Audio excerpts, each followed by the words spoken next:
When I first applied to colleges straight out of high school, I actually did not get into any of the UCs that I applied for. Straight up.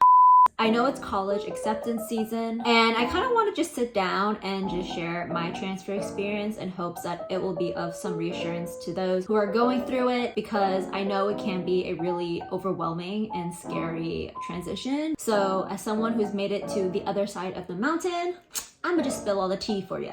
So let's just dive in, shall we? To go into backstory and stats, I graduated from high school back in 2016, and I graduated from UCLA in 2020. When I first applied to colleges straight out of high school, I actually did not get into any of the UCs that I applied for.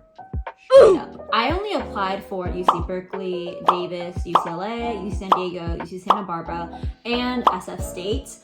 SF State was the only school that accepted me, so thank you, SF State, you're a homie. I remember just feeling super distraught and embarrassed when I found out that I didn't get anywhere. I wasn't a bad student when I was in high school. I struggled with anxiety and depression back then, so it was really hard for me to really do well academically. So I ended up going to my local community college. And honestly, it was a blessing in disguise, because looking back, I don't think I was mentally prepared to go to a 4-year college straight out of high school. I was going through a lot, and I just needed a lot of time to just kind of build myself back up. I majored in political science when I was in community college because I thought I wanted to go into law, since I A, wasn't good at math, and B, I sucked at science. During that time, I worked really hard. By the time my 2 years was up, I was able to transfer with a 3.9 GPA. I only applied to 3 schools, and it was UC Berkeley, UCLA, and UC Davis. I was guaranteed to go to UC Davis after my first year at community through the Transfer Admission Guarantee Program, also known as TAG. For those of you who may not know what TAG is, basically TAG is a program that all the UCs except for UCLA, Berkeley, and UC San Diego partake in. If you have above a certain GPA, you are guaranteed to go to one of the UCs. So back then for me, it was if you had above a 3.2 GPA, you were guaranteed into one of the UCs. So I ended up choosing UC Davis because my parents wanted me close to home, but my dream was to go to UCLA, and my parents' dream was for me to go to Berkeley, like every Asian parent. So I got into all 3 of the schools that I applied to. That is my redemption story. I ended up choosing to go to UCLA because A, it was far away from home.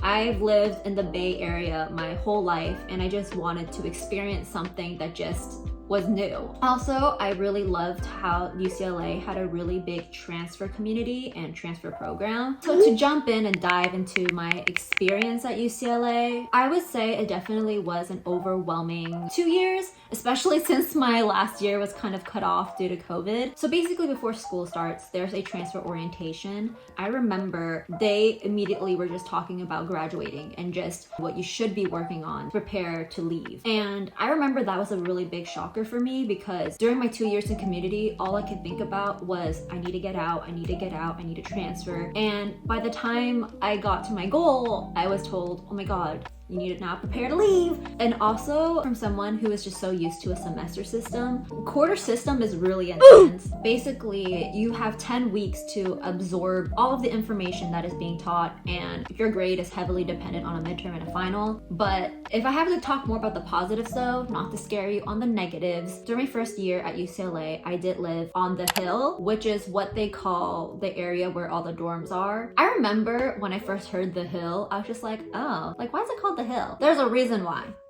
All the way up a literal hill. I never had to go to a gym during my time at UCLA because going up and down that hill was a workout. I got a lot of cardio in. The dorm I stayed in was called Holly, and it is the transfer dorm. So if you're transferring in, I highly recommend you applying to live at the transfer dorms, because it is a great way for you to immediately meet new people. Another great thing was just the food. I'm gonna talk about the food right now because we're gonna really jump into it. Oh my God, that 1 year, my first year, I ate like a king. I had a buffet every single day. The food was just god tier. One of my favorite dining halls was called Feast, and it was basically an all Asian dining hall. I love Asian food. Yeah, it had like an ice cream machine, and I always left with an ice cream every time I ate there. Overall, like even when it came to meeting new people, I think one of the things that I really liked about UCLA was you do get to meet a lot of diverse range of people. There's a lot of people who came from different walks of life, whether or not people are like competitive. I didn't feel like people at UCLA were really competitive. People were really collaborative and were really nice. There was always that one person who started a midterm study guide and would share it with everyone, and people would just kind of put in their info, and basically we all share that study guide. I think one of the things that I did wish I knew about, I wish I knew about the UCLA alumni mentorship program, because that would have been really helpful for me during my first year there. The UCLA alumni mentorship program is basically a program of mentors who have graduated from UCLA. You can basically go on this platform, it's called UCLA One, and you can go on there, find people who are working maybe in industries that you're interested in. They were in similar clubs or had similar interests as you, and you can just reach out to them and ask them for help on resumes, internships, like interviews, or just how to navigate college.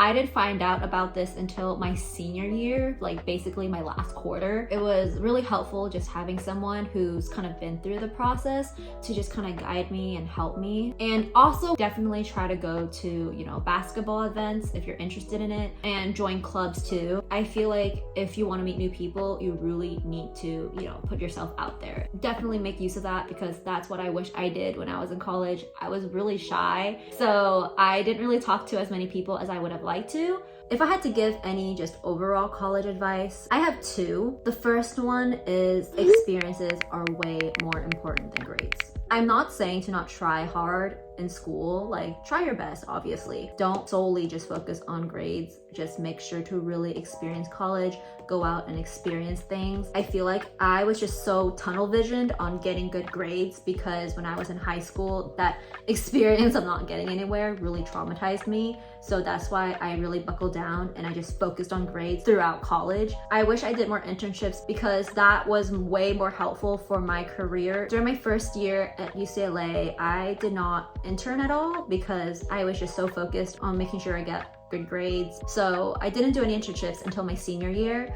And during my senior year, I had actually interned at the production company of Crazy Rich Asians, and I also interned at a tech startup. Those experiences were way more meaningful, and I learned more there than I did reading a textbook, honestly. And it was a lot more helpful for my career, because the skills I picked up at those internships were applicable to any job that I applied for. The last advice I have to give, your major really doesn't dictate what you will do for the rest of your life. It won't dictate your career. Obviously, if you want to do engineering, you want to go to med school, you want to be a doctor, you need to have some engineering and medical background. You don't want a doctor that doesn't know what they're doing. When I was about to graduate, I was just super overwhelmed, because during my senior year, I realized I didn't want to go to law school and I didn't want to do law anymore. I was just like, okay, but I don't really have a lot of experience besides those two internships that I had. This is my personal experience. Obviously, it doesn't apply to everyone, but one of the things I learned was just even your hobbies and even side skills that you picked up on can be really helpful. After I graduated from college, it was really hard for me to find a job because of COVID. And during that time, I had no idea what I even wanted to do. I didn't even know what I liked to do. That was the thing. So I started to dabble into my hobbies. That's why I made a YouTube channel just for fun, and I just kind of explored that. It was something I did put on my resume, and it did catch people's attention when I was applying to jobs, because they're like, oh, she's actually really passionate about this and it's a skill. I feel like as long as you keep trying and you have some sort of goal in mind, it doesn't work out the first time, hopefully work out the second. Doesn't work out the second time, hopefully will work out the third, and so on. For me, I did not get in anywhere my first time around, but the second time, she got into all three of us, baby. So, first I don't succeed, try again. And that's my story. I hope this video was helpful for you. I'm sorry, I know it's really a rambly one, but hopefully this will give you some reassurance that you'll be okay at the end of the day, and you will figure things out no matter what. Everyone's faking it till they make it, so you can do it too. If you like this video, I do hope that you give it a thumbs up, and I do hope that you subscribe, and I can't wait to see you next time. So So bye.